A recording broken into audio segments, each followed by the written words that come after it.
Shana Torah, Tizgur Shanim Rabot. As we continue with explaining the Avinu Malkenu, we reached Avinu Malkenu Kira Roa Gezar Dinenu.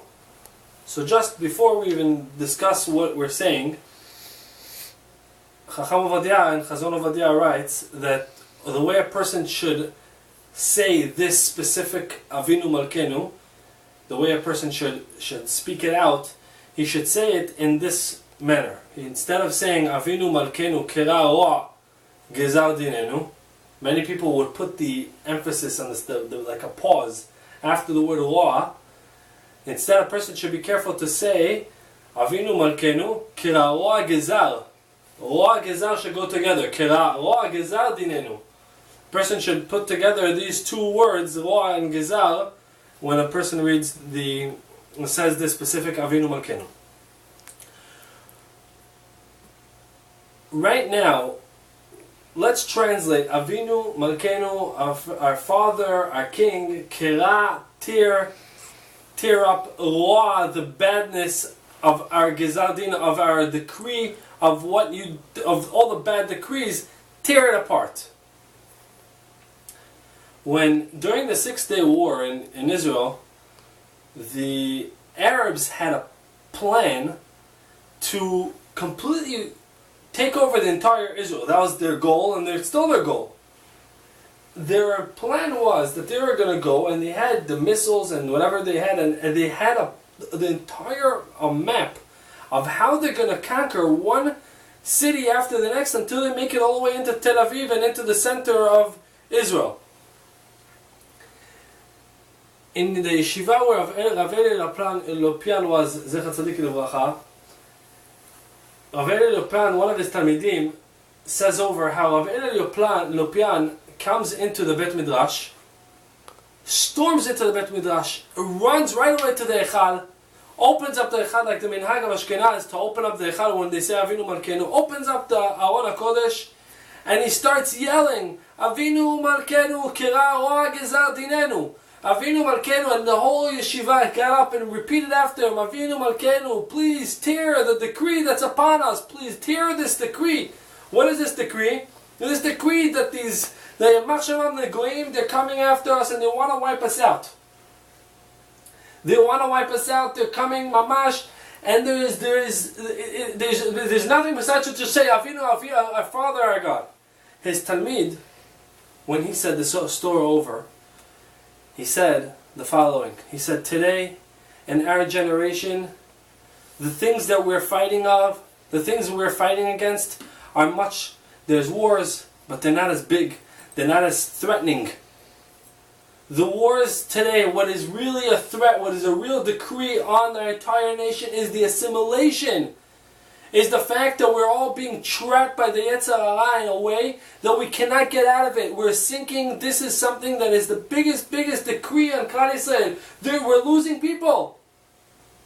We're going down. We're losing numbers. We're losing more people. There's bachurim that are leaving the shivot. There are girls that are leaving their Bet Yaakovs.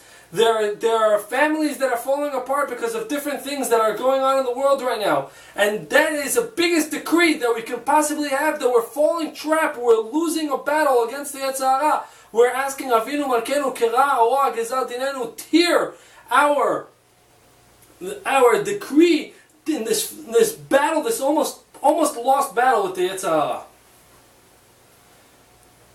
Hara. He doesn't bring any proof to what he said. He just said this on his own, but it doesn't take anybody. Anybody who opens up inside the Siddur will take a look what it says after it says this Avinu Malkenu. It says Avinu Malkenu Kira Roa Gezar Dinenu. Take a look on the side. It says when you say this Avinu Malkenu and you're asking God to tear the Gezar Din, it says Yechaven B'Shem. A person should have in mind the name, one of the names of God. That it says Kira. And then it says the word Satan. We don't say it together.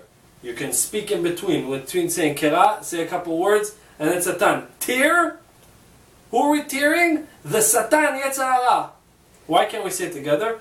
The Ben Ish Chai in Shut Torah Lishma, It's a whole question if the Ben Ish Chai is even if the author of Torah Lishma is the Ben Ish Chai. But recently, I think his grandson or his son came and testified that it was really him who wrote the Sefer. The Ben Ish Chai was who wrote the Sefer, and he writes over there that a person should not say specifically this name.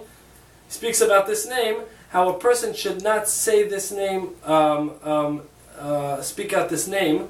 And you should, if you want though, if you want to say out this Hashem, you have to say words in between. As long as you don't say it together. Don't say. What is the Rashi Tevot? These letters spell out a sentence. We say, Anna bekoach gedulat yamincha tatir tzurua.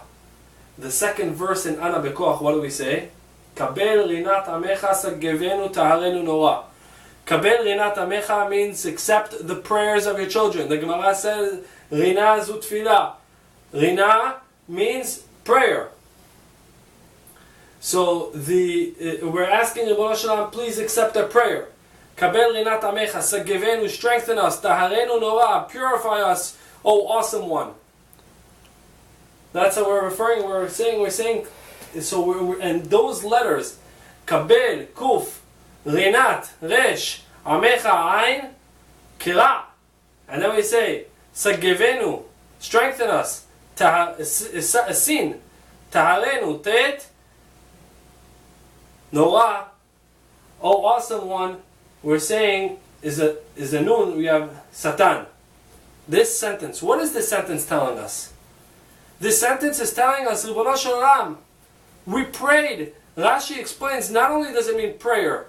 Rina doesn't only mean prayer. Rina, Rashi in Divrei Yamim explains, and the word Rina, he translated, means se'aka, yell.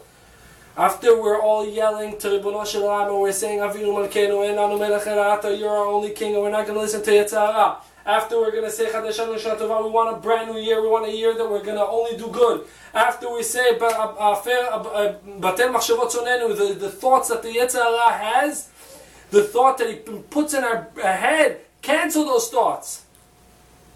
And then we say, those plans, those things that the Yetzer Hara will tell us, this is a mitzvah and this, and he has all these different ideas. What is he trying to tell us? He's all these different things, and we're begging Ribono Shel Olam, cancel all these things. And then we tell Ribono Shel Olam, we want you to tear the Yetzer Hara, but when, how? Please accept our prayers, purify us. How are you going to purify us? Tear the Satan up. We're begging Ribono Shel Olam, like this Chacham, like this rabbi said, we're in a war, we're fighting. I recently just heard this entire week since Rosh Hashanah, how 2 boys, this all piled up on all this stuff piled. I haven't heard this many stories in 1 week. 2 Bachurei Yeshivot, separate stories, decided that they decided to leave the yeshiva, and all of a sudden they decided that they don't want to leave. They don't want to believe in God. Convenient. You can do whatever you want if there's no God in the world. Chas v'chalila. That's how they believe. They don't believe anything. They lost their mind at a certain point. No such thing as Torah and mitzvot. They gave it all up. I heard another story how there's another guy who gave up wearing tefillin, and he was all excited about it. Look at me, I'm wearing tefillin. And there's so many bachurim and bachurot and their girls who are just, they don't know, they don't have direction. And everything, there are stories after stories after stories, and we're just losing numbers. We're losing numbers, so we're asking Ribono Shel Olam, we're losing. Kira roa gezar dinenu. What is this decree that we're losing people? Ribono Shel Olam, stop this war against the Yetzer Hara. Stop it. We can't handle it. We're losing. Kira, tear the Satan. Tear him. Wipe him out. What does that usually lead to? It leads to Biat Gol Tzedek. We know Be'ezrat Hashem Mashiach comes, HaKadosh Baruch Hu is going to shochet, he's going to do shchita to the Yetzer Hara. And we're asking Ribono Shel Olam, put an end to this, because we can ask, we can beg, but the Yetzer Hara is just too strong, and the only way to do that is through reaching HaKadosh Baruch Hu and begging him, please stop this. Please put an end to this, because we cannot do this on our own. Shana Tova, Tzkul Shalom, Hatima Tova.